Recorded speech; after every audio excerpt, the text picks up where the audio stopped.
I am very aware of my anxieties.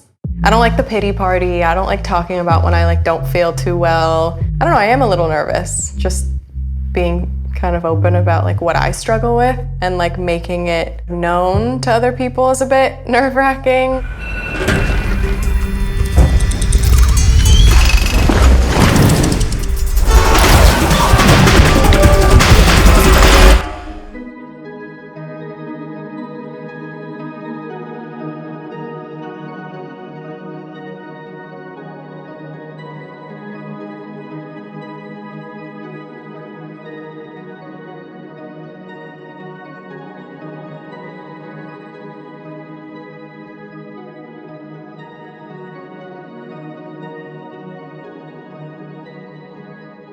I remember being really young, I'd say 8, 9, 10, around that time. And I remember having shortness of breath and going to my mom and telling her that. In hindsight, now I know that that was obviously anxiety. I think being overworked and being in the situation that I'm in now is kind of what set it out of control in a way. I've had times where I feel I need to be rushed to the hospital because I think that my heart's failing and I can't breathe and I need someone to help me. Sometimes I think I'm dying. Sometimes parts of my body will go numb and it can be really, intense and scary. I mean, there is going to be those people that say oh, okay, what does she have to worry about? What does she have to be anxious about? And I'll never sit here and say that I'm not fortunate. I know I live a very privileged, amazing lifestyle. I'm a very blessed girl. I still have one of these, you know what I mean? And that thing up there sometimes doesn't always, I don't know, it's not always happy and it's not always connecting and I'm still a human being at the end of the day. And no matter what someone has or doesn't have, it doesn't mean that they don't have real life feelings and emotions. As a psychologist in private practice here in Los Angeles, I work with people with a wide, so what you call a generalist. Right. So different people bring in different stuff. Right. But the one thing that I would say every single individual that I've ever worked with has brought in is anxiety. One of the most important things I think is to destigmatize all mental health issues, Right. particularly anxiety, because a lot of people think they're alone with this. Like you kind of said, everyone I think suffers from, even if it's just a minimal amount of anxiety. But it is something when someone's oh my God, I have anxiety about this, almost using the term loosely. Right. I know what that feels like, and you're using that term lightly, and I'm just You got to remember, anxiety's on a continuum. Yeah. Right? At the milder end, it's probably what these people are saying, oh, I'm feeling this anxiety, but they're getting through the day. Right. But it jumps a line, and there's a point at which anxiety gets in the way. Right. It makes people more uncomfortable at work. It makes people more uncomfortable in their relationships. It makes people more uncomfortable out of the house. Right. They'd actually just as soon stay home Right. than deal with the big unknown. Right. And they're physically uncomfortable. Their heart's racing. They feel like they're crawling out of their own skin. They feel sick a lot. Everything's scary. Right. And when we get to that point, we call it clinically significant anxiety. Okay. It's got a name. Yeah. Okay, cool. Yeah. Now I know. Now you know. It sounds like social anxiety is something you had even before the pandemic. Before, I was really overwhelmed, really overworked. I was always around people, and I kind of got really overwhelmed with all of that to the point where I was I need to be alone. Now it's more okay, we've all been super isolated to the point where I'm almost so used to that, that now that things are slowly opening up, if I go to a dinner or if I see a few more of my friends than I'm used to seeing throughout this last year, that gives me anxiety. I'm going to give you an analogy. Have you ever been scuba diving? No, I've been snuba diving. Okay, it's all right, similar. All right, so we'll build up on that a little bit, because when you scuba dive, if you come up too fast, Right. you come from 20 yeah, feet up, I know this. you could actually get really sick. Yeah. And that's called the bends. Yeah. And psychology is similar. Well, from this pandemic, if we go too quickly from being locked in to Right. throwing ourselves right back out there, especially for people with anxiety, they're going to kind of get the psychological bends. Right. And they're really going to kind of get rattled. So I'm you have to telling ease yourself into have it. to ease yourself into it. Right. We're all learning our skills again. We lost. I know, it's crazy. Social anxiety has a certain look to it. And people who are socially anxious classically are afraid that not only are people looking at them, that they're criticizing Judging them, They're right. judging them, and that the socially anxious person feels like they're doing judgeable things, Right. or that they're making other people uncomfortable merely by being there. They're Right. like, oh, these people are uncomfortable because I'm so awkward. Yeah. What happens is over time, because that moment is so hard, even before the person gets into the situation, their heart is racing. They feel sick. The whole experience of even being with people feels so aversive. It's easier to just say, nah, I'm not Yeah. gonna. And this is go. all strictly like mental, right? It's just all everything that your brain is like, It's all. you're just going down a rabbit hole. Yep, you're going down a rabbit hole. Wow. The Because it other feels side, so too, physical, it feels is why so- I ask you that. It's like, so I've like literally gone to doctors Right. because that's how bad it gets for me, to where I'm like, something's literally wrong. Correct. Panic attacks are the sort of the brick of every anxiety disorder we see, or anxiety experience we see.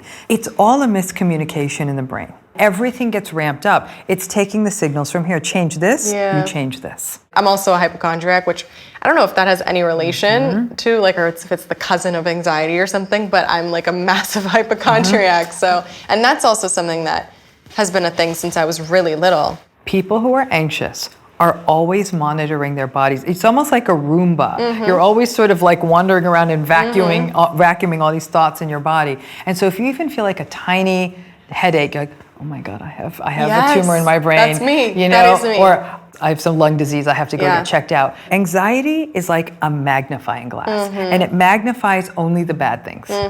Every little ping, every my little gosh. this. And so in essence, what we're trying so to do is true. take that magnifying glass and put it to being a regular lens, because especially physical sensations, because anxiety is such a physical disorder. Yeah. And so that's one thing I always want to tell people is that they go together, and that as the anxiety starts getting pulled away, those hypochondriacal thoughts also start coming down because they're a nuisance. Yeah. And so I'm glad you mentioned that, because that's really an important thing for people Well, to you're know. literally, sometimes I'm bad at putting my thoughts into words, and You're you're doing it for beautifully. me. So these are some written in questions from followers and Yeah. viewers. The first question, how do you open up to people about social anxiety? Tell your nearest and dearest. Like, practice having the conversation with the people you feel safest with. People will say, oh, I did not know that, and thank you for telling me, because I won't push I as can much. support you, I can and now I'm support you. aware, right? Yes. Okay, next question. How should I handle anxiety over a loved one who isn't being cautious during COVID? Wow, I feel this. I've heard this from so many people. If you have a healthy relationship, you can explain your point of view and say, listen, this is concerning me for all these reasons. Right. Okay? If the person's still not meeting you halfway, like they really are being difficult, I talk about realistic expectations. You're probably not going to get them to be mask wearing, sanitizer doing, Right. hand washing friend. Then all you can do is keep your side of the street clean. Right. Anxiety's gotten a really bad brand. So I Yeah. want to also like say something nice about anxiety. Once upon a time, the anxiety is what made us survive. Yeah. The anxious people knew to say, tiger coming, don't Right. eat those berries, looks like something bad's happening. Yeah. Anxiety kept us safe Right. to a degree. And people who are anxious are higher in this personality trait called neuroticism. People who are higher in neuroticism are also sometimes a little bit more aware of other people's stuff too. I consider it like a beautiful thing in a way. It is a beautiful thing. And I like that I am really aware of my body and like my mind. I know it can sometimes get the best of me, but I think that I like that I'm in tune, and I like that I want to know everything. Anxiety, when it's sort of right in that sweet spot, is a little bit of a superpower, because it actually helps you keep yourself safe, Yeah. keep others safe, and kind of keep you mentally on point. So there's that perfect sweet spot of anxiety where there's just enough where you're performing at the top of your game and keeping. So we want to get you right at the top. So we're asking all the doctors that I meet for some tips and tricks that maybe the viewers can take into account of their own life. And apply to their life. So if you have anything, I would love to hear for myself and for all the viewers. One of the best things a person who's socially anxious can do is prepare. That getting caught, coming late, rushing, that doesn't feel good. So be on time or be a little bit early. Oh my God, I need to be on time. Yep, If I'm not, I freak out. There you go. So if you can be on time or be a little bit early, even if you're sitting in your car and you're like, perfect, now I'm going to go in, you're less frenzied. And prepare. Learn what you're getting into. Like, how many people are going to be there? What's it going to feel like? Almost mentally rehearse it a little. That helps a lot. So here's the second thing you can take away. A lot of what can help people who are socially anxious is to get good feedback from their audience. So a great way to do it is sort of a 3-point plan for how you can use your body. It's uncrossing I'm going to uncross my legs too. Uncross your arms, okay? Make eye contact and smile. When you do that, you disarm everyone. And interestingly, when I first met you, you did that right away. Yeah. And you put me at ease. Yeah. So I felt comfortable. Whereas if I'd come in and you were just sort of distant or aloof or remote, Right. I would have felt anxious. Right. So that's a dance, and that Right. mirrored dance becomes really, it becomes really important. Well, thank you so much. Thank I'm you so so glad I much, got to Kendall. sit with you, and I am. learned a lot today. So thank you. And I appreciate you sharing your story, because I'm always grateful when people talk about their stories publicly so people can see they're not alone with this, because I Yeah. think the hardest thing of all is to feel alone. So Totally. thank you for doing that. It does definitely feel like a weight is lifted when I, feel something and I hear someone else saying, oh yeah, I get what you're feeling, or this must be what you're feeling, right? And I'm like, oh my gosh, yes, like that's exactly what I'm trying to express. And it's that comforting feeling of like, okay, she's either experienced this herself or she knows people that have experienced it, being a doctor who's seen a lot. So it just makes you feel a little, it just makes you feel understood, and that's a really nice feeling.